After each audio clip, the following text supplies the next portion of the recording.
नमस्कार सगळ्यांना. मी स्वप्ना पाटील. मला बऱ्याच जणांच्या कमेंट आल्या होत्या, की त्यांना 40 साइजच्या ब्लाउजचं ड्राफ्टिंग आणि कटिंग बघायचंय, प्रिन्सेस कट ब्लाउजचं. तर त्यासाठी मी आजचा व्हिडिओ घेऊन आली आहे. 40 साइजचं आपण ब्लाउजचं ड्राफ्टिंग आणि कटिंग बघणार आहोत आणि हे डीप नेकचं ब्लाउज असणार आहे.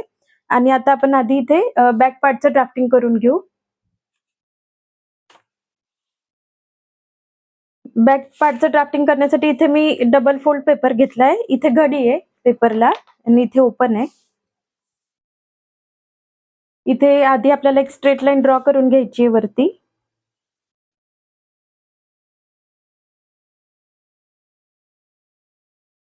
इथून आपल्याला फुल हाईटचं माप टाकायचं आधी. हेवी साईजचं असल्यामुळे याची लेंथ पण आपल्याला जास्तच घ्यावी लागणार आहे. इथे मी 17.5 घेतलेलं आहे फुल लेंथ. याच्यामध्ये स्टिचिंगचं ऍड केलंय मी. 16.5 येते फुल लेंथ, तशी पण 1 इंच मी ऍड करून घेतलंय आधीच. आता इथे आपल्याला शोल्डर डिवाइड 2 करून मार्क करायचंय. फुल शोल्डर आहे याचं तर 15.5. 15.5च्या निम्मे येतं. 7.25 इंच. 7.25 इंचावरती मार्किंग करून घ्यायचं आपल्याला इथे वरती. आणि इथे आपल्याला नेक विड्थचं मार्किंग करायचंय 2.5 इंचावरती. इथे शोल्डर डाऊन जायचंय 1 इंच. आता हे दोन्ही मार्क केलंय ते जॉईन करून घ्यायचेत. आता आपल्याला आर्म होलचं मार्किंग करायचंय. तर आपलं हे डीप नेकचं ब्लाउज आहे. तर डीप नेकचं आपल्याला फॉर्म्युला बघायचा आहे. आपली 40 चेस्ट साईज आहे, तर चेस्ट डिवाइड 6 करायचं आहे आपल्याला डायरेक्ट. 7.25 आलंय. 7.25 इंचावरती मार्किंग करायचं इथे. एक लाईन ड्रॉ केली मी. आता आपल्याला इथे लुजिंग ऍड करायची गरज नाहीये, कारण की आपलं हे खूप डीप नेकचं ब्लाउज आहे. त्यामुळे आपण इथे डायरेक्ट चेस्ट डिवाइड 4 करणार आहोत. तर चेस्ट आहे माझी 40 इंच, तर माझं इथे येईल 10 इंच. 10 इंचावरती इथे मार्किंग करायचंय. लुजिंग वगैरे काहीच ऍड करायची गरज नाहीये. 1.5 इंच स्टिचिंगचं ऍड केलंय मी. वेस्ट 34 आहे. 34 डिवाइड 4. 8.5 इंचावरती इथे वेस्टच्या इथे आपल्याला मार्किंग करायचंय आणि 1.5 इंच स्टिचिंगचं ऍड करायचंय. आता हे दोन्ही मार्क केले तर आपण हे जॉईन करून घेऊ. आता आपल्याला इथे आर्महोलचा शेप ड्रॉ करायचा आहे. त्यासाठी आपल्याला काय करावं लागेल, आधी शोल्डर मायनस करावं लागेल, कारण की आपला हा नेक डीप आहे. त्यामुळे आपल्याला आधी हे शोल्डर मायनस करावं लागेल. तर शोल्डर मायनस करण्यासाठी आपल्याला चार्ट बघावं लागेल आधी. आपण रेडी शोल्डर जे आहे ते 2.5 इंचाचं घेणार आहोत. तर रेडी शोल्डर इथे तर नाही येते आपलं. इथे येतंय बघा 1.5 ते 2.25. म्हणजे या चार्ट मध्ये आपल्याला किती शोल्डर मायनस करायचंय ते भेटून जाईल. तर बॅक नेक हा मी फक्त राऊंड घेणार आहे, फुल राऊंड असणार आहे आणि मोठा डीप घेणार आहे, 12 इंचाचा घेणार आहे. तर इथे बघायचं आपल्याला राऊंड कुठे येतंय, तर इथे येतंय. गोलगळा इथे येतोय आणि नेक डीप किती घेणार आहे मी, 12 इंच. तर इथे येईल बघा माझं. गोलगळा इथे यायचंय आणि 11 ते प्लस, म्हणजे 11च्या वर किती पण असेल तर 3.5 इंच मायनस होणार आहे. तर आपल्याला फुल शोल्डर मधून आता हे 3.5 इंच जे आहे ते मायनस करायचंय. फुल शोल्डर आहे 15.5, त्याच्यातून 3.5 इंच मायनस करायचंय. 1 2 3 म्हणजे राहिलं 12 इंच. आता 12च्या निम्मे करून आपल्याला इथे मार्क करायचंय, म्हणजे 6 इंच. 6 इंचावरती मी इथे मार्क करते आणि सेम खाली या लाईन वरती सुद्धा आपल्याला 6 इंचावरतीच मार्क करायचंय. शोल्डर मायनस केल्याने शोल्डर अजिबात उतरणार नाहीये. किती पण डीप नेक असू द्या तुमचा, अजिबात शोल्डर उतरत नाही. दोरी लावायची सुद्धा गरज नाहीये. आता आपण आधी आर्म होलचा शेप ड्रॉ करून घेऊ, नंतर आपण नेकचा शेप ड्रॉ करू. आता ही जी लाईन आहे याचा आपल्याला सेंटर घ्यायचा आहे. सेंटर पासून आपल्याला असा शेप द्यायचा आहे, असा. तर इथे आपल्याला क्रॉस मार्क किती करायचंय त्याचं सुद्धा माझ्याकडे चार्ट आहे. जसं जसं आपलं वाढत जातं ना, साईज वाढत जाते, तसे हे मार्क सुद्धा चेंज होत जातात. Armhole cross mark chart. तर आपली 40 साईज आहे. तर फ्रंट पार्टचं आपलं असणार आहे 1 इंचावरती करायचंय आणि बॅक पार्टचं आपल्याला क्रॉस मार्क 1.25 इंचावरती करायचंय. तर इथे आपल्याला 1.25 इंचावरती मार्क करायचंय आता. आता आपल्याला हा शेप ड्रॉ करून घ्यायचा इथे. अशा पद्धतीने बॅकचा आर्महोल आपला रेडी झालाय. आता आपण हे 2.5 इंच आणि हे जे मायनस केलंय ह्याचं सेंटर घेऊन घेऊ. सेंटर पासून आपल्याला आपलं नेक डीप किती आहे त्याचं आपल्याला मार्क करायचंय. तर मी इथे नेक डीप जो आहे तो 12 इंचाचा घेणार आहे. इथे 12 इंचावरती मी मार्क करते आणि इथे एक लाईन ड्रॉ करून घेते. आता इथे जितका गॅप आहे तितकाच गॅप इथे ठेवून आपल्याला एक स्ट्रेट लाईन ड्रॉ करायची आहे. ग्रीड स्केलनी स्ट्रेट लाईन ड्रॉ करते. आता इथे आपल्याला रेडी शोल्डरचं मार्किंग करायचंय. रेडी शोल्डर माझं असणार आहे 2.5 इंच. तर त्यामध्ये 1 इंच ऍड करून मी 3.5 इंचावरती इथे मार्क करते. आता हे आपल्याला मोजून घ्यायचे की हे अंतर किती आहे ते. 2.5 इंच राहिलंय. त्यामध्ये 1 इंच ऍड करते मी. म्हणजे मला जास्त अजून डीप नेक हवाय. त्यामुळे मी 1 इंच ऍड केलंय. म्हणजे 3.5 इंच इथे मार्क करून मी आता इथे लाईन ड्रॉ करून घेते. आता इथे आपल्याला राऊंड शेप द्यायचा आहे. तुम्हाला हवा तर तुम्ही दुसरा शेप सुद्धा देऊ शकता. अशा पद्धतीने मी तुम्हाला सांगितलंय की चेस्ट लाईनच्या खाली जर आपला नेक डीप जात असेल तर वरून आपल्याला 1/2 इंच डायरेक्ट मायनस करून द्यायचंय. तर इथून मी 1/2 इंचावरती मार्क करते आणि इथे एक लाईन ड्रॉ करून घेते आणि इथे सुद्धा आपल्याला 1/2 इंच मार्क करून अशी क्रॉस लाईन ड्रॉ करायची आहे. अशा पद्धतीने आता हे सगळं वरचं जे आहे ते मायनस होऊन जाईल. हा आपला मेन पार्ट तयार झालाय. आता हे सगळं कट होऊन जाईल. वरचं हे सुद्धा कट होईल. अशा पद्धतीने बॅक पार्टचं ड्राफ्टिंग रेडी आहे. फक्त कट नाही करायचं आपल्याला आताच. आधी आपण आता फ्रंट पार्टचं ड्राफ्टिंग करून घेऊ आणि मग नंतर कट करूयात.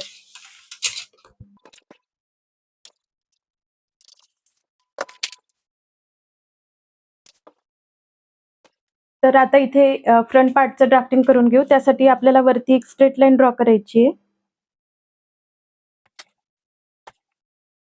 7.25 इंचावरती इथे मार्क करते मी. 1 इंच खाली जायचं इथे. इथे 2.5 इंचावरती मार्किंग करायचंय. हे दोन्ही मार्क केलेत ते जॉईंट करून घ्यायचे. आता जेव्हा आपण फ्रंटचं ड्राफ्टिंग करतो तेव्हा आपल्याला आधीच हाईटचं मार्किंग नाही करायचंय. ते नंतर करायचं असतं. आता आधी आपण इथे आर्महोलचं मार्किंग करून घेऊ. तर आर्महोलचं सेम आपलं जितकं बॅकला आलं होतं तितकंच इथे पण येणार आहे 6.25 इंच. चेस्टचं मार्किंग करून घेऊ आपण. इथे सुद्धा आपल्याला लुजिंग ऍड करायचं नाहीये. डायरेक्ट चेस्ट डिवाइड 4 करून मार्क करायचंय. 10 इंचावरती मार्क करते मी आणि 1.5 इंच स्टिचिंगचं ऍड करायचंय. आता आपल्याला आर्महोलचा शेप आधी ड्रॉ करून घ्यायचा आहे. त्यासाठी आपल्याला काय करायचंय, आधी शोल्डर मायनस करून घ्यायचंय. फ्रंट नेक माझा हा 7 इंचाचा मी घेणार आहे. ह्या चार्ट मध्येच येईल आपला 1.5 ते 2.25 इंचाच्या ह्याच्यातील. तर मी स्वीट हार्ट जो हा शेप आहे आपला स्वीट हार्ट गळा तो घेणार आहे आणि गळा मी घेणार आहे 7.5 इंचाचा. तर तो इथे येतो माझा. हे बघा 7 ते 7.25 इंच. तर माझा हा स्वीट हार्ट गळा आणि हा हा नेक डीप हा आहे माझा. माझं किती मायनस होईल 2 इंच. फुल शोल्डर मधून मला 2 इंच मायनस करायचंय. राहिलं माझं 13.5 इंच.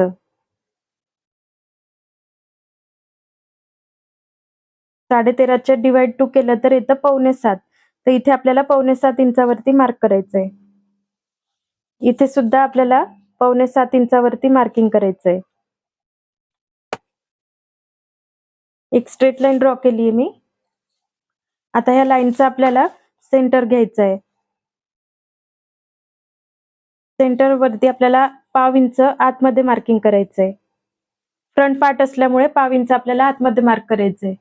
आणि आता आपल्याला क्रॉस मार्क करायचं. तर क्रॉस मार्क आपण बघितलं होतं चार्टमध्ये की फ्रंटला आपल्याला 1 इंच आहे. तर आता आपण इथे असा आर्महोलचा शेप ड्रॉ करून घेऊ.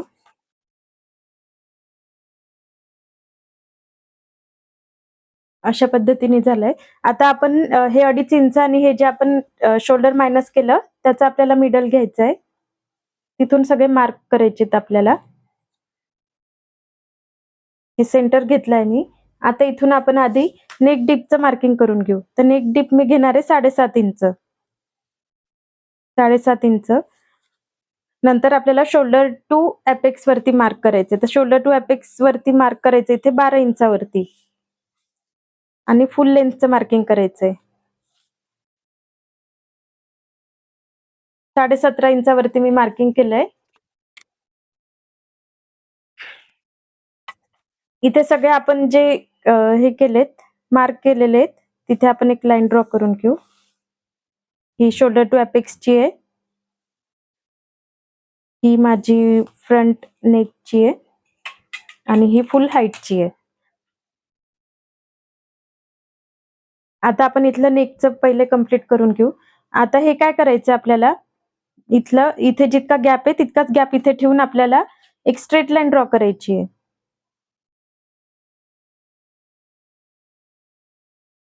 आता आपण रेडी शोल्डरचं मार्किंग करून घेऊ. रेडी शोल्डरचं मार्किंग इथे करायचंय 3.5 इंचावरती. आता हे गॅप बघायचंय किती राहिलाय तो. हा राहिलाय माझा 3.25 इंच. मी अर्धा इंच ऍड करते, म्हणजे 3.25 इंचावरती मी मार्क केलं इथे आणि एक स्ट्रेट लाईन ड्रॉ करून घेते इथे. आता इथे आपण शेप द्यायचा आहे.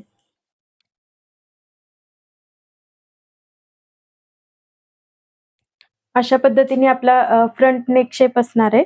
आता आपला हा सुद्धा नेक आपल्या चेस्ट लाईनच्या खाली गेलाय, तर आपण इथे 0.5 इंच कमी करणार आहोत वरून. अजून इथे 0.5 इंच आपल्याला खाली मार्क करायचंय, म्हणजे इथे आपल्याला शोल्डरवरती टोक येत नाही असं केल्याने. आता हे वरचं सगळं मायनस होऊन जाईल आपलं. हे सगळं कट होणार आहे. आता आपण ही सगळी खालची प्रोसेस कंप्लीट करून घेऊ. आता वरचं पूर्ण रेडी झालंय. आता आपल्याला इथे अपेक्स टू अपेक्सचं मार्क करायचंय. 4 इंचावरती इथे मार्क करायचंय. इथे त्यातून अर्धा इंच कमी करून म्हणजे 3.5 इंचावरती इथे मार्क करायचंय आणि कशी क्रॉस लाईन ड्रॉ करायची आहे. आता आपल्याला वेस्ट डार्ट द्यायचं इथे. आपली चेस्ट साईज 40 आहे, तर ती याच्यात येते 36 ते 44 मध्ये. तर वेस्ट डार्ट असणार आहे आपला 3 इंच. 3 इंचाचा इथे आपल्याला डार्ट द्यायचा आहे. अपेक्स पॉइंट वरती जॉईन करायची ही लाईन आपल्याला. आता आपल्याला वेस्टचं मार्किंग करून घ्यायचंय. वेस्ट आहे माझी 34 डिवाइड 4 8.5. त्यामध्ये आपण हे 3 इंच ऍड करणार आहोत 11.5. तर इथून आपल्याला 11.5 वरती मार्क करायचंय. 11.5 इंचावरती मार्क केलंय आणि 1.5 इंच स्टिचिंगचं ऍड करते, म्हणजे 13 इंचावरती. आता हे चेस्टचं आणि वेस्टचं मार्किंग आपल्याला जॉईन करून घ्यायचे दोन्ही पण. आता आपण वेस्ट डार्ट कंप्लीट करून घेऊ. इथे आपल्याला या लाईनचं सेंटर घ्यायचं आहे पहिले. तर सेंटर वरती एक मार्क करायचं आहे. आता हे सेंटर आणि हा पॉइंट ह्याचा पण सेंटर घ्यायचा आहे. 1.5 इंच येते. आणि हा अपेक्स पॉइंट आणि हा सेंटर ह्याचा सुद्धा आपल्याला सेंटर घ्यायचा आहे. आता हे जे खालचं मार्क केलंय तिथून अर्धा इंच आपल्याला बाहेर जायचंय. इथून 0.5 इंच बाहेर जायचंय आणि इथे कट टू कट. आता इथून आपल्याला खाली एक स्ट्रेट लाईन ड्रॉ करायची आहे. हा पॉइंट या पॉइंटला जॉईन करायचा आहे आणि इथून या पॉइंट वरती अशा पद्धतीने. आता आपण इथे थोडासा शेप देऊ. इथे किंचित आपल्याला आतमध्ये जायचंय. इथे राऊंड शेप द्यायचा आहे. टोक नको यायला इथे, म्हणून इथे राऊंड शेप द्यायचा आहे. आता आपण ह्या लाईन ज्या आहेत त्या आपण क्रॉस चेक करून घेऊ. 5.5 इंच आली आहे. तर ही लाईन सुद्धा आपल्याला 5.5 इंच जिथे येईल तिथे आपल्याला मार्क करायचंय. अशा पद्धतीने. आता इथून हे किती अंतर राहिलंय ते मोजून घ्यायचं आपल्याला. अर्ध्या इंचावरती 1 लाईन असं अंतर राहिलेलं आहे. एक लाईन जर तुम्ही बघत गेले ना, तर तुमचं ब्लाउज जे आहे ना, ते एकदम परफेक्ट बसेल. म्हणजे असं नाहीये, की एकच लाईन आहे त्याने काय एवढा फरक पडणार आहे, तर असं नाहीये. जर एकदम तुम्हाला परफेक्ट फिटिंग, फिनिशिंग हवी असेल ब्लाउजला, तर तुम्हाला एक लाईन सुद्धा बघावी लागेल. तर इथे आपल्याला काय राहिलं आता अर्ध्या इंचावरती 1 लाईन. तर तितकंच सेम मार्क आपल्याला इथे करायचंय. अर्ध्या इंचावरती 1 लाईन. सेम मार्क आपल्याला इथे पण करायचंय. अर्ध्या इंचावरती 1 लाईन म्हणजे किती होतं तर 1.25 इंच होतं. म्हणजे याच्या डबल आपल्याला इथे मार्क करायचंय. तर 1.25 इंच आपण इथे मार्क करणार आहोत. इथे तुमचं अर्धा इंच राहिलं असेल तर तुम्हाला इथे 1 इंचावरती मार्किंग करावं लागेल. पण तुम्ही 40 साइजचं करत असाल तर तुम्हाला इथे अर्ध्या इंचावरती 1 लाईन एवढंच येणार. आता हे सगळे आपण जे मार्क केलेले तिथे लाईन्स ड्रॉ करून घेऊ. इथून ह्या पॉइंटला आपण जॉइन केली आहे. ह्या पॉइंटपासून ह्या पॉइंटला आपल्याला एक स्ट्रेट लाईन ड्रॉ करायची आहे. आणि हे जे पॉइंट आहे ते स्केलचं टोक आपल्याला इथे ठेवून अशी एक लाईन ड्रॉ करायची आहे. आता आपण आर्महोलच्या डार्टचं मार्किंग करून घेऊ. मी तुम्हाला सांगितलंय की इथे जितका तुमचा वेस्ट डार्ट असेल ना त्याच्या निम्मे तुमचा इथे डार्ट येणार आहे. तर इथे आपल्याला आता मार्क करायचंय 1.5 इंचावरती. 1.5 इंचाचा आपला डार्ट येणार आहे. 1.5 इंचावरती आपल्याला इथे मार्क करायचंय. आता 1.5 इंचाच्या निम्मे आपल्याला वरती मार्क करायचंय. 1.25 इंच येतंय. 1.25 इंचावरती इथे मी मार्क केलं. आता हे जे मार्किंग आहे हे आपलं फायनल मार्किंग आहे. हे मार्किंग एपेक्स पॉइंट वरती जॉइन करायचंय आपल्याला. आता इथून आपण अर्धा इंच खाली असं चेक करू. हा जो आर्महोल शेप आहे आपला तिथून अर्धा इंच खाली आपण असा टेप ठेवू आणि तिथे आपल्याला 1.5 इंच जिथे येईल तिथे मार्क करायचंय. हा झाला आपला 1.5 इंच वरती आर्महोल डार्टचं मार्किंग केलं आपण. आता हे मार्किंग जे आहे हे एपेक्स पॉइंट वरती जॉइन करून अशी एक लाईन ड्रॉ करायची आणि ती बाहेर जाऊ द्यायची आपल्याला. आधी आता आपण लाईन ही मोजून घेऊ. 7.5 ला 1 लाईन कमी असं मार्क येतंय. तितकीच लाईन सेम आपल्याला ही पण ठेवायची आहे. 7.5 इंचाला 1 लाईन कमी इथे मार्क करते मी. आता हे जे मार्क केलंय इथून आपल्याला अशी एक लाईन ड्रॉ करायची. ती बरोबर या लाईनच्या लेव्हलला आली पाहिजे. अशा पद्धतीने हे बघा. मी ही जी खालची लाईन आहे ना माझी ती या ग्रिड स्केल वरती मॅच केली आणि बरोबर त्या लेव्हललाच लाईन ड्रॉ करते. अशा पद्धतीने इथे एक बॉक्स तयार झालाय आपला. आता इथे आपण नवीन आर्महोलचा शेप ड्रॉ करू. हा आपला नवीन आर्महोलचा शेप तयार झाला आता. आता आपलं फ्रंटचं पूर्ण ड्राफ्टिंग रेडी आहे. आता आपण कट करून घेऊ याला. कट करताना मी सांगितलंय तुम्हाला कसं कट करायचं ते. इथून स्टार्ट करते मी.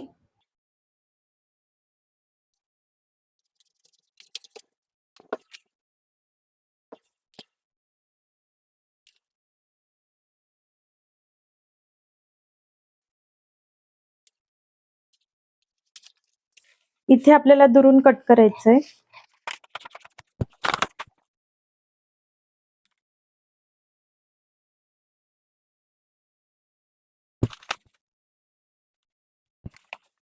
आता आपण हा आर्महोलचा जो डार्ट आहे तो मायनस करून घेऊ. तर काय करायचंय हे टोक उचलून आपल्याला या टोकावरती ठेवायचंय. त्याला मी सिंगल पेपर मध्ये करते म्हणजे मला इझी जाईल करायला.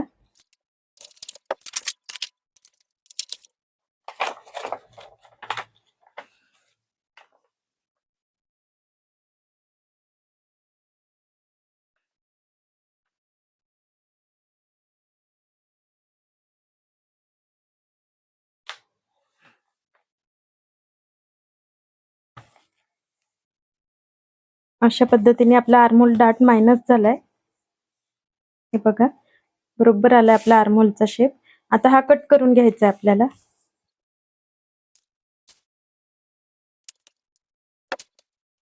असं झालंय.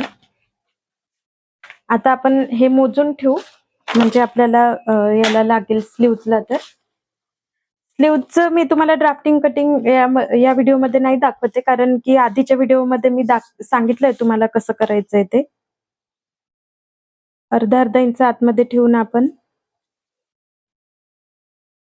टेप ठेवून मोजून घ्यायचे. 10 इंच राहिलंय माझं फ्रंट पार्टचं.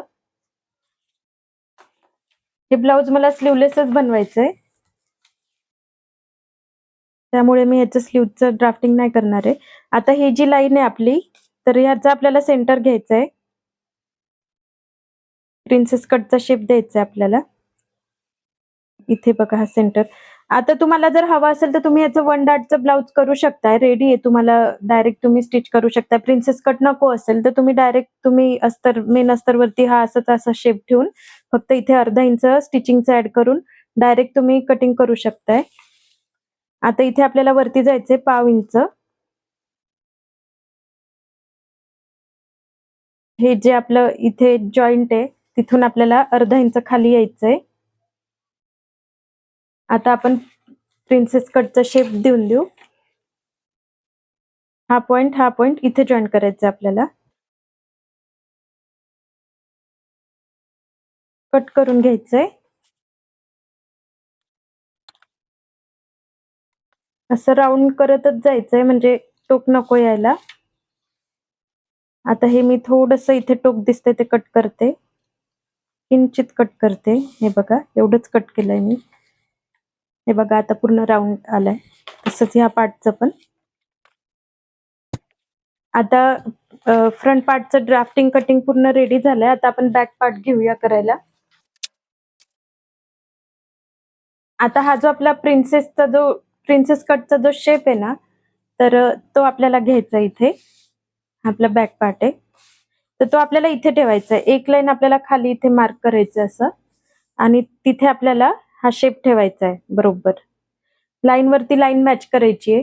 ही लाईन पण इथे आणि ही बाहेरची लाईन पण इथे, अशा पद्धतीने. आता ही लाईन आपल्याला अशी ड्रॉ करायची आहे. तशीच ही खालची लाईन सुद्धा आपल्याला अशी ड्रॉ करायची आहे.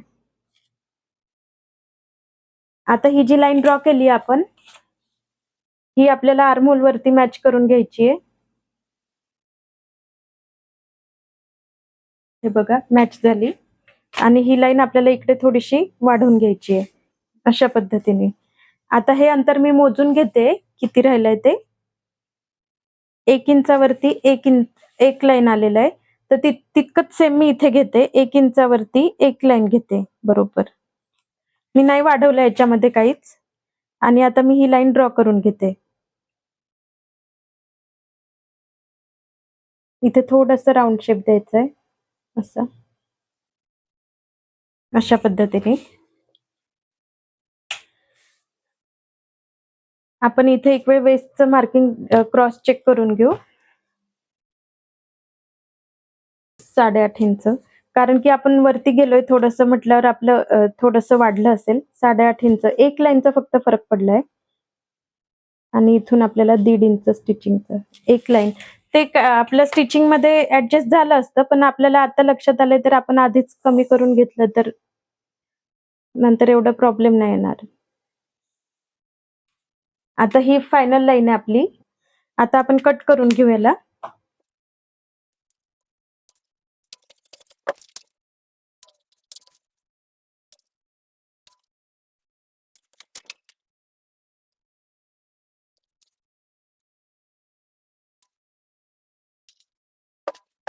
अशा पद्धतीने बॅक पार्ट बघा किती डीप नेक घेतलाय आपण.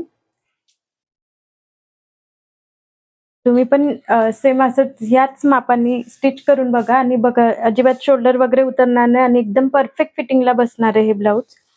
नक्की ट्राय करा. तर तसंच अशा पद्धतीने आता आपलं झालेलं आहे ड्राफ्टिंग. हे बॅक पार्ट आहे आणि हे फ्रंट पार्ट आहे. जर तुम्हाला याला बॅकला ओपनिंग द्यायची असेल तर तुम्हाला स्टिचिंगचं इथे ऍड करावं लागेल, आणि जर फ्रंटला देणार असाल ओपनिंग तर इथे तुम्हाला अर्धा इंच स्टिचिंगचं ऍड करायचंय. तर जेव्हा तुम्ही मेन अस्तरवरती ड्राफ्टिंग करणार याचं, तर तेव्हा लक्ष ठेवायचं की इथे ऍड करायचंच आहे आपल्याला, कारण हे दोन्ही पार्ट आपले जॉईंट होणार आहेत. त्याच्यामुळे आपल्याला इथे आणि इथे अर्धा अर्धा इंच हे ऍड करावंच लागतं, इतकं इथे आणि इथून पण इथे. आणि ओपनिंग तुम्ही फ्रंटला देताय का बॅकला देताय त्यावरती डिपेंड करतं की तुम्हाला कुठे अर्धा इंच वाढवायचंय ते. चला तर कसा वाटला तुम्हाला आजचा व्हिडिओ नक्की मला कमेंट करून सांगा. आणि व्हिडिओ आवडल्यास लाईक करा, शेअर करा. सबस्क्राईब केलं नसेल आतापर्यंत तर सबस्क्राईब करून घ्या. असेच नवनवीन व्हिडिओ मी तुमच्यासाठी घेऊन येणार आहे. चला तर भेटूया नेक्स्ट व्हिडिओमध्ये. तोपर्यंत बाय.